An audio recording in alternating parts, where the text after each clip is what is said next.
You're with Julian on the Brown Note, and why is there war in Ukraine? And why don't we ask the important questions when there are conflicts? As in, what's the real reason for this conflict? The most important conflict. How did we get to the conflict?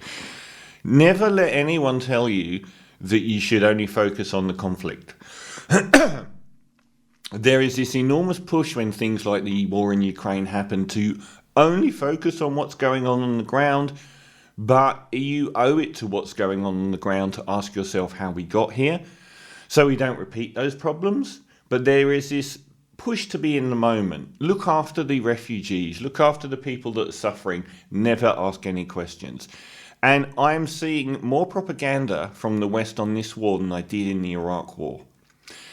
I'm hearing about Russian propaganda, not seeing it anywhere. There is more unified consensus in the reporting of this war than I have seen on just about anything ever.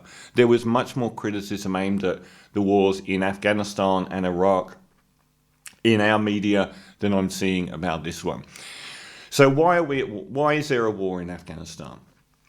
At the end of the 1980s, the Soviet Union collapsed. They had been running shy of America on an economic level. Ironically, due to things like the arms race and the space race, the Soviet Union was bled dry economically.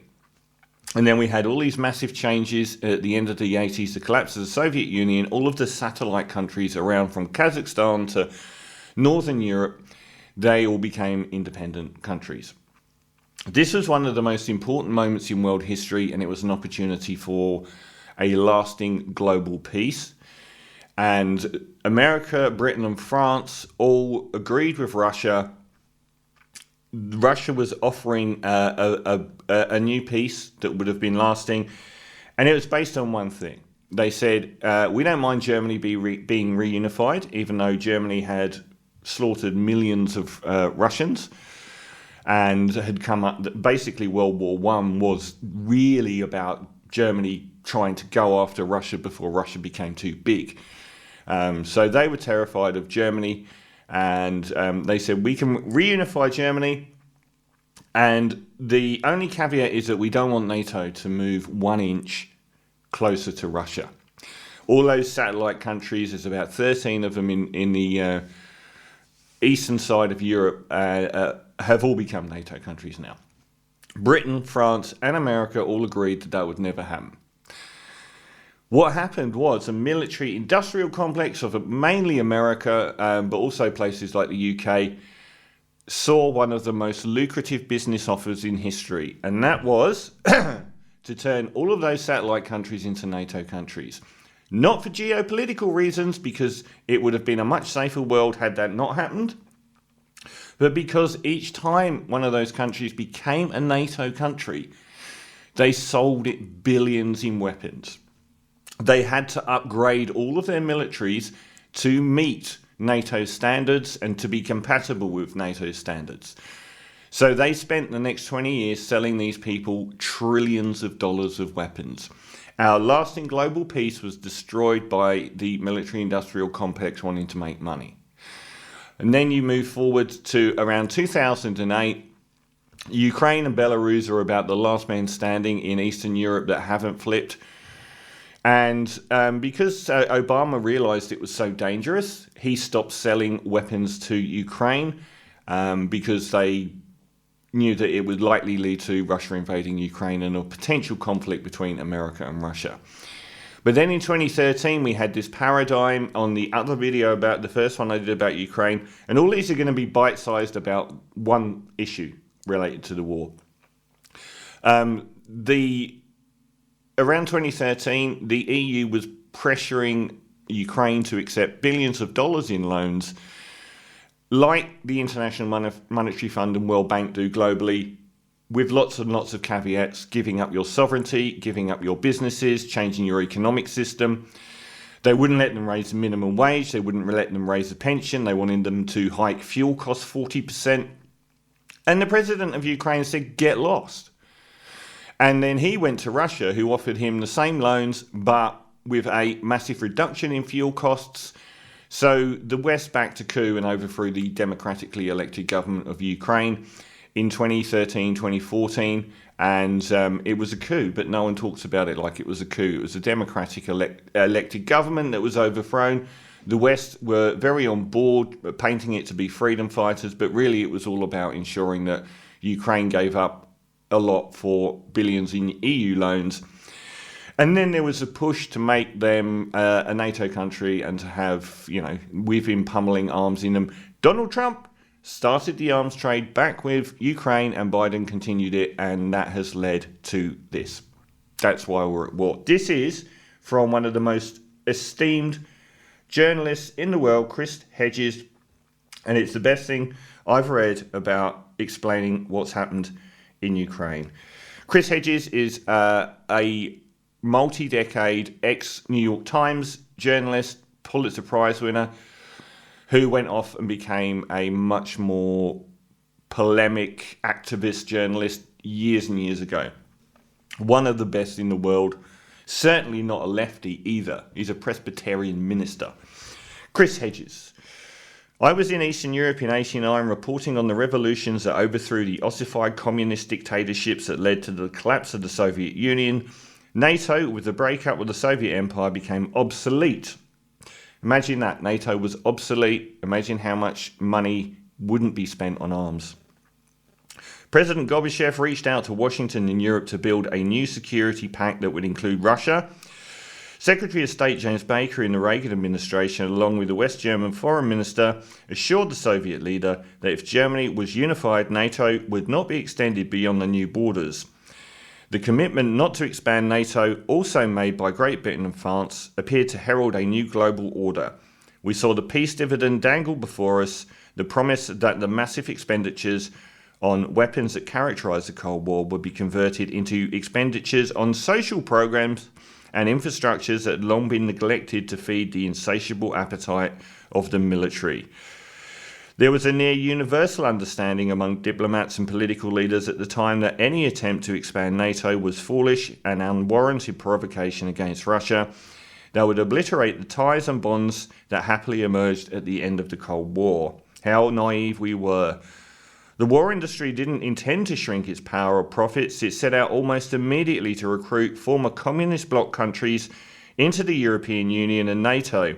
Countries that joined NATO, which now include Poland, Hungary, the Czech Republic, Bulgaria, Estonia, Latvia, Lithuania, Romania, Slovakia, Slovenia, Albania, Croatia, Montenegro, and North Macedonia, were forced to reconfigure their militaries, often through hefty loans, to become compatible with NATO military hardware. So we lend these countries massive billion-dollar loans that they then give back to those countries' private industry. So the taxpayer of America or Europe gives billions to, say, Ukraine in loans. It doesn't go to the taxpayer, the debt does.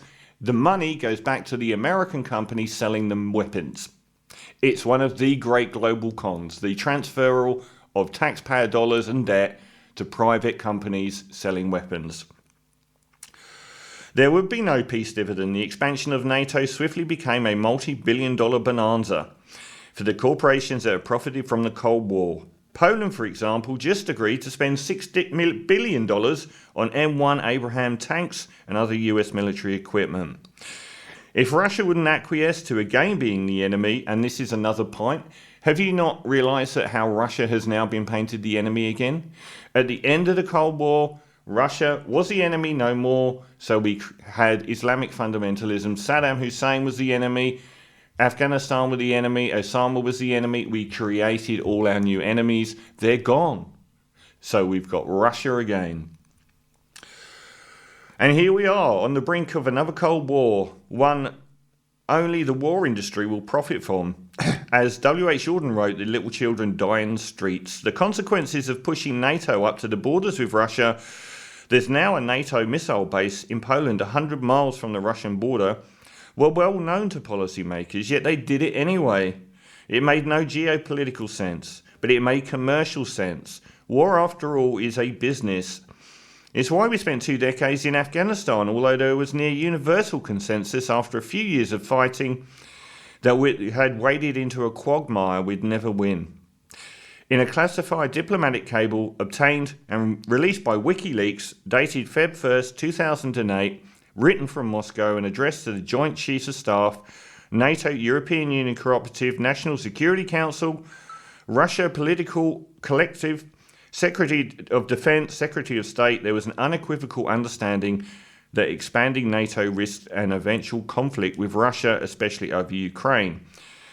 Not only does Russia perceive encirclement by NATO and the efforts to undermine Russia's influence in the region, it also fears unpredictable and uncontrolled consequences that would seriously affect Russian security, the cable read.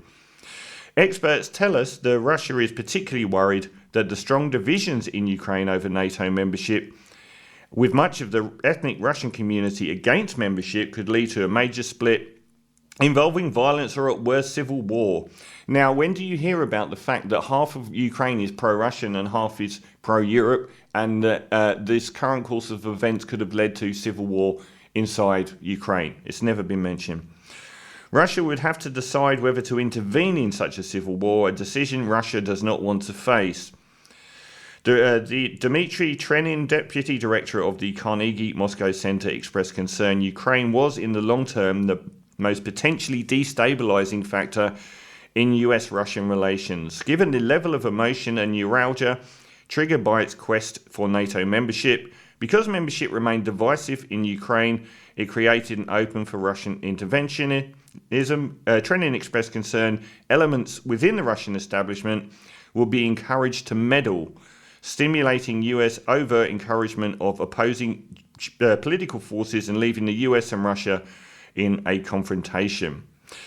The Obama administration, not wanting to further inflame tensions with Russia, blocked arms sales to Kiev. But this act of prudence was abandoned by Trump and Biden.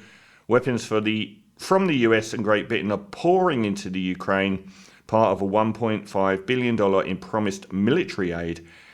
Then in 2014, the US backed a coup against Ukrainian President Viktor Yanukovych, who sought to build an economic alliance with Russia rather than the European Union.